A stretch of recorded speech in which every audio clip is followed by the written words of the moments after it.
My name is Mike Hirst and this is at Highland Hill Farm, and today we're going to do a little tutorial on how to prune a maple tree. Well, any tree you prune, before you start you have to identify what it is and if it is the right time of year to prune it.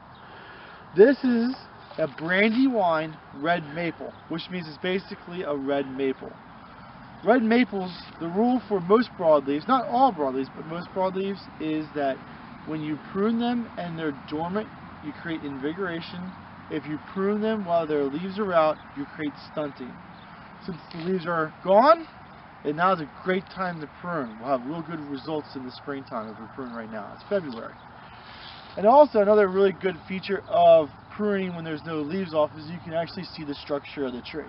And this maple here is super easy. There's not a lot wrong with it, so it'll be real quick to go do. But it's just a little bit small in caliber. It's probably about 1.25 inches, maybe 1.5 inches in caliber. When we judge caliber, we usually go about 6 inches up from the ground and measure right about there. I know when you listen to some other arborists, they do diameter at breast height, but when you're buying trees and they're not bigger than your breast height, how are you going to measure it? So at nursery, you do about 6 inches from the ground. So when we first started out, we know that it has one single leader going through it. Real easy to define going up. When it gets up here, it gets a little bit iffy, but we'll clean that up as we go through. So we know we have one leader, which is really nice.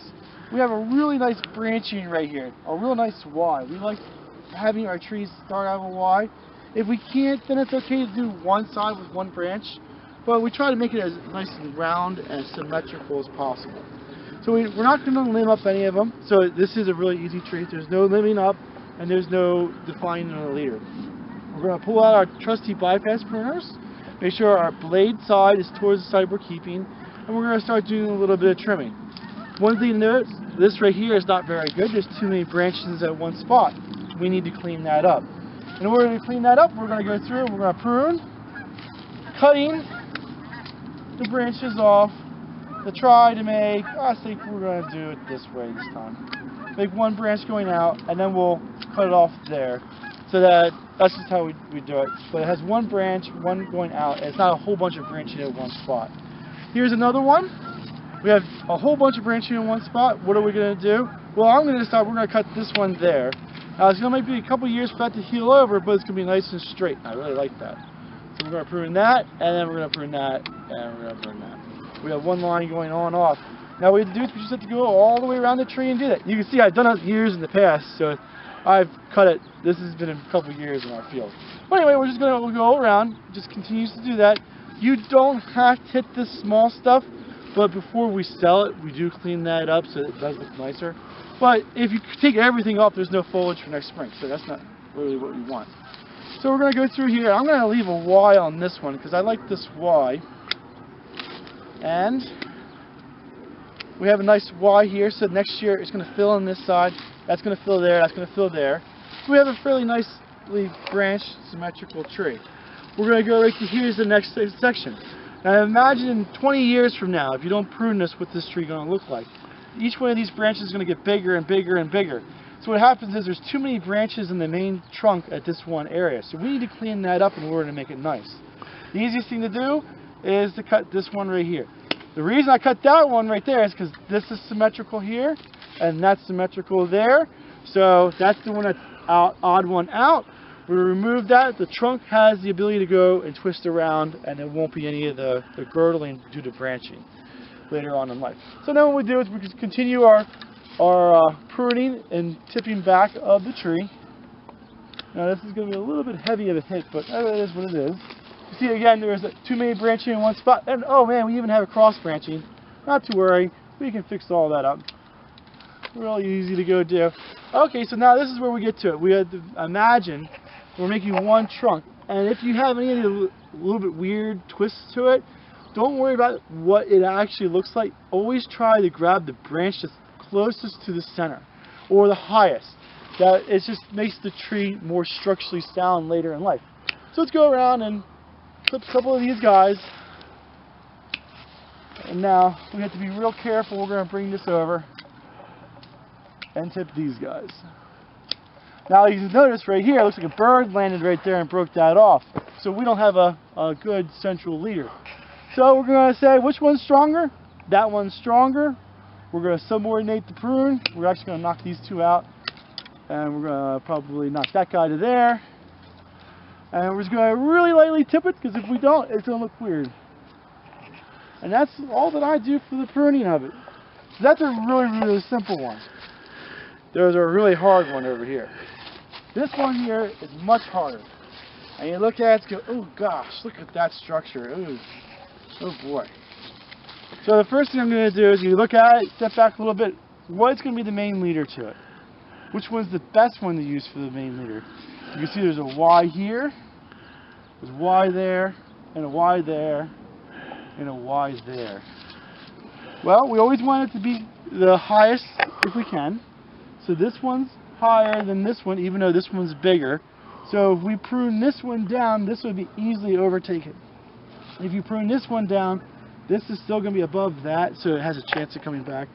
So long term, this is the one you want. So in order to do that, that means we have to reduce this one. So okay, that's fine. That's actually quite easy now. All we do is just follow up. That's main. That's the strong one. That's the strong one. This is going to be the lead. That's going to be the lead right there. Even though that one's bigger, that's going to be the lead. Oh, we'll see the branching's about right height. There's going to be a nice Y right here, but it's also wide on the other side. So we're not going to have a real nice structure like that one over there. But we are going to remove this one and this one. So at least the main branching is about the same spot. There's too much branching going on. So we need to clean it up so that years later, when the tree gets nice and big, the branches aren't growing into one another. We don't want that. So we want to make it nice and clean so there's space between the branching. Let's knock this back a little bit. Not too much. This one's going to be hit much harder. Okay. I know it's not perfect, but it's hit harder, so they're more evenly in line, more symmetrical is what we want. We want a nice looking tree. Whoever is going to buy it, we want to get a nice product as out as possible we can. So we're working our way up. It's not perfect, but it's still a decent tree. I would be quite happy if I got that tree. Now we're going to work up on this limb. We're going to do one limb at a time, going around and making them into a nice looking tree. This one's almost at the size of you would like to sell it. Okay, so we need to do some major pruning on this one now. So this is where it's going to get a little bit rough on the amount that we're going to take off, but we need to take it off in order to make the tree into what we want it to be. And that is a big cut to take off, but we do need to reduce it. And we're going to take that off, and we're going to take that off, with the intent of probably making that into the branch. Ooh, that didn't work out well. So we still have a branch coming up. It is reduced. I don't want that growing too fast. That's the one we want to keep, so we have to do the same one for this one here. Oh, there's a lot of branching here. But that's sometimes what happens with maples. And maples are known for putting a lot of branching out. Actually, I want to cut this.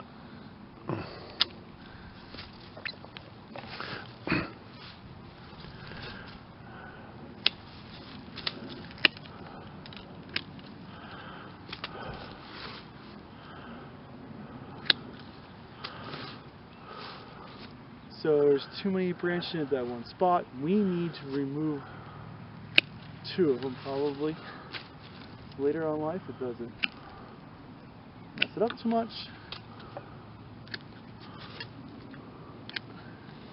And then this one here, we're just going to lightly tip. We're probably going to leave that one go because we want it to be growing faster than the rest. We probably won't have to stake it at this particular point of its age in life. It'll probably grow out pretty much straight. That's probably the right way to go after it. That's how I would do it. I mean, next year you should be able to sell it. If you do notice, you see this coming out. All maples, it's called weeping. They all weep when you prune them. Even this one over here. Don't worry too much about it. It's just part of the nature of it. But that's how I would go after pruning a tree.